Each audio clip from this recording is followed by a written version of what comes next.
حیدرآباد میں جماعت اسلامی آج بھرپور عوامی طاقت کا مظاہرہ کرے گی۔ لطیف آباد میں پنڈال سج گیا اور اسٹیج کی تیاریاں بھی پوری کر لی گئی ہیں۔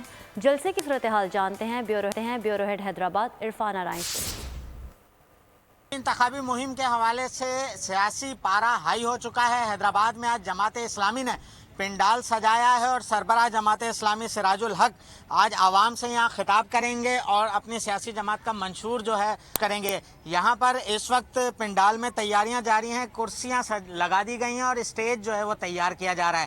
سیکیورٹی کے انتظامات فی الحال ہمیں نظر نہیں آ رہے ہیں، مگر کچھ ہی دیر میں پولیس کی جانب سے یہاں پر سیکیورٹی چیک کیا جائے گا۔ اس کے ساتھ ساتھ جماعت اسلامی بھرپور طریقے سے آج اپنی انتخابی مہم کا آغاز حیدرآباد میں شروع کرے گی اور اس کے ساتھ ہی دیگر جو سیاسی جماعتیں ہیں وہ بھی اپنی انتخابی مہم جاری رکھے ہوئے ہیں۔ آج 8 فروری کے حوالے سے جماعت اسلامی کے منشور کے ساتھ ساتھ عوام سے ووٹ کی ڈیمانڈ ہیں، ان کے مقابلے میں بھرپور طریقے سے تیاریاں جماعت اسلامی کی جانب سے بھی کی جا رہی ہیں اور تمام صوبائی اور قومی حلقوں پر جو ہے وہ جماعت اسلامی کے امیدوار میدان میں ہیں۔ اور آج کیا پیغام لے کر آتے ہیں جماعت اسلامی سراج الحق، آج وہ اس جلسے شکریہ عرفان ارائیں آپ کو اپڈیٹ کرنے کے۔ سبسکرائب کریں اور بیل دبائیں تاکہ کوئی خبر رہ نہ جائے۔